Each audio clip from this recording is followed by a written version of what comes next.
반갑습니다. 백두대간 인문기행 79화 호남정맥 월출산 편입니다. 달아 밝은 달아 이태벅이 놀던 달아 저기 저 달 속에 개수나무 박혔으니 옥토끼로 찍어내어 금도끼로 다듬어서 초가상간 집을 짓고 양친 부모 모셔다가 천년만년 살고 지고 천년만년 살고 지고 구전 동료였습니다. 매월당 김시섭은 모두 다 아시다시피 백두대간의 신령한 기운이 서린 산을 두루 찾아다니며 심신을 닦았습니다. 남도 호남평야의 우뚝 솟은 월주산에 올라 달맞이를 하며 이렇게 시를 한 수 엎었습니다. 호남에 제일 가는 그림 같은 산이 있으니 달은 청천에 뜨지 않고 이 산에 떠오르더라. 천재 김시섭은 삐쭉삐쭉 솟은 봉암 사이로 떠오르는 달이 마치 산을 타고 오르는 듯해 감탄한 듯 합니다. 월질산이라는 이름은 달월이 출 뜨는 산이라는 말입니다. 백제에서는 달라산, 통일신라에서는 월라산으로 불렀습니다. 달이 나오는 산이라는 뜻을 가진 순우리말입니다. 고려 때는 이 뜻을 한문으로 번역해 월생산, 월출산이라고 불렀습니다. 최고봉인 천왕봉을 비롯해서 구정봉, 장군봉, 사자봉, 향로봉 등의 영봉들이 마치 신령들이 모여 풍류를 즐기듯 신비롭게 이어져 있고 예로부터 온갖 신령스러운 바위가 모여 월출산이 자리 잡은 고을 이름도 영암이라고 불렀습니다.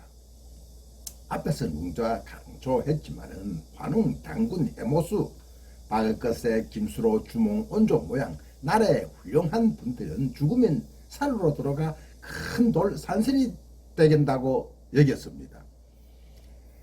따라서 사람들은 모두 산신 돌이 되기를 기원했습니다.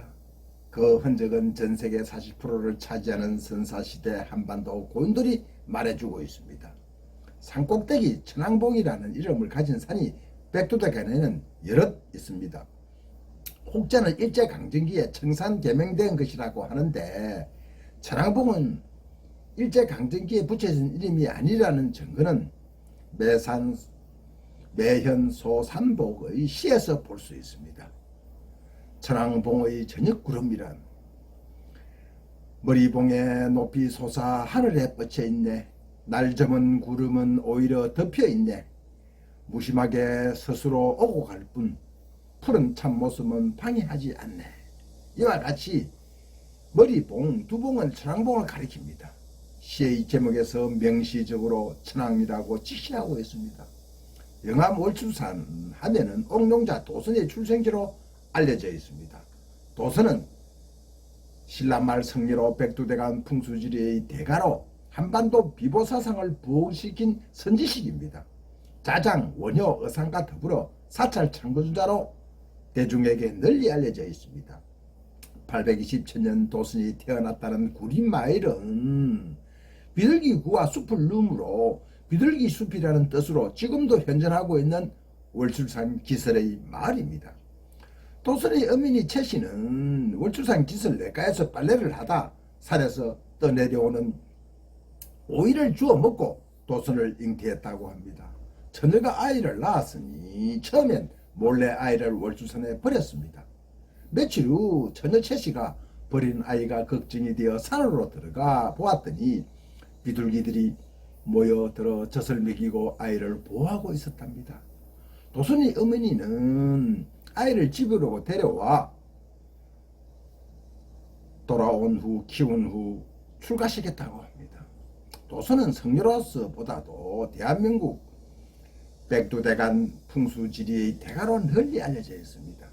원조 중국의 음양어용 풍수와는 달리 인간의 노력과 의지에 따라 얼마든지 지세의 격함을 극복할 수 있다는 적극적인 자연관을 반영했습니다.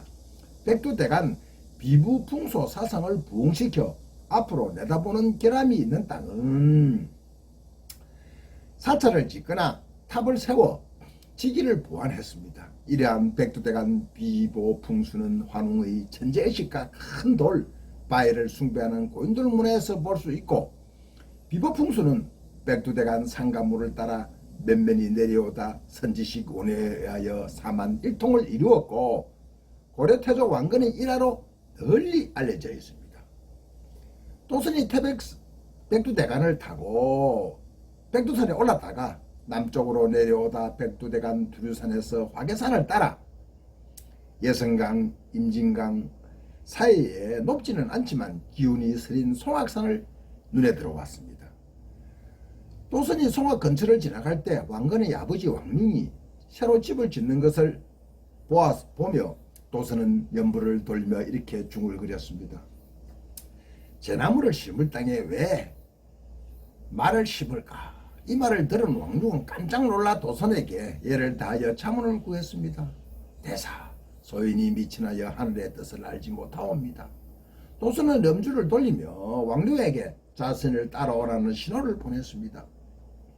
도선은 왕룡을 데리고 송악산에 올라가 백두대간의 마르금의 맥과 물이 흐림을 살피고 시수를 살핀 다음 이렇게 말했습니다. 관세음보살 나무아미타불. 송악산의 맥은 멀리 인방 북쪽을 말합니다. 인방에서 백두산에 출발하여 수모 목간으로 뻗어내려 마두에 떨어져 맹당이 일으킨 것이요. 그대는 수명인이 물의 대수를 따라 집을 66으로 지어 36구를 만들고 송악산의 험한 바위로가 되어 있으니 나무를 심어 암석이 보이지 않게 하면은 천지의 대수가 부흥하여 명년에는 반드시 신성한 아들을 낳을 것이니 이름을 왕건이라고 하시오. 도선이 태조 왕건의 아버지 왕룡에게 일준 비기 내용입니다. 여기에서 백두산, 수모, 목간, 백두대간이라는 말이 처음 나옵니다. 도선은 왕건의 아버지 왕룡에게 다시 말했습니다. 지기를 살펴보니 아들 왕건이 창업할 고려는 400년이오이다. 왕류는 400년을 짧다며 더 넓은 방도를 물었습니다. 사방을 다시 둘러본 도선은 왕건의 아버지 왕룡에게 주변의 큰 돌을 송악산 꼭대기에 모아 쌓아두면 돌 하나에 1년을 연장된다고 일러주었습니다. 왕룡은 있는 힘을 다해 75개의 돌을 옮겨 쌓았다고 합니다. 결국 고려는 400년에 75년을 연장하여 475년 만에 조선 이성계에게 넘겨줍니다. 고려의 국은 400년은 왕성하였으나 비보로 추구한 75년은 쇠약하기 것이 없었습니다. 고려태조의 훈요 10조, 훈요 2조에 도선이 정해놓은 위의 땅에 함부로 절을 세우면 지덕을 손상하고 왕업이 깊지 못하리라고 하였습니다. 신라말 사탑을 다투어 세워 지덕을 손상하여 나라가 망하는 것을 보고 경계하라는 뜻이었습니다. 역사는 돈다고 했습니까? 결국 고려도 그렇게 망하고 맙니다. 오늘의 유장자들이 세계들이 할 대목이 아닐 수 없습니다. 조선의 유정자들이 가장 두려워했던 책이 민족의 예언서인 도선비기와 정감록이었습니다. 신령스러운 월추산 영암 구림마을에는 인물도 많았습니다. 백제의 왕인박사입니다. 백제 근초고왕 때 백제 문화의 기틀을 세운 왕인박사는 어린 나이에 유학과 경전을 두루 익힌 대학자였습니다. 18살의 어린 나이에 오경박사가 되어 백제의 왕과 태자를 보필할 정도였습니다. 백제와 바다 건너 외는 서로 교류하며 사이가 좋았습니다. 백제는 선진 문화 선진국으로 예로부터 백두대간 문화를 바다 건너 외에 전한 것으로 알려져 있습니다. 대표적인 것이 백제의 철기 문화의 칠지도입니다. 왕인박사란 훌륭한 학자를 보내달라는 외왕의 요청에 따라 자진해서 일본으로 건너가 논어 10건과 천자문 한 권을 가지고 가 일본에게 최초로 천자문과 한문을 가르쳤습니다. 뿐만 아니라 한반도의 문화를 전할 도해공과 철기 기술자들도 왕인박사가 데리고 갔습니다. 백두대간 호남 백제의 기술과 공예가 일본에 전해져 일본 고대 문화인 아스카 문화가 꽃피우게 된 것입니다. 왕인박사는 동아시아를 향해 우리의 문화를 정한 진정한 선각자로 선지식, 원효, 최치원 등과 함께 한류의 원조가 아닐 수 없습니다. 감사합니다.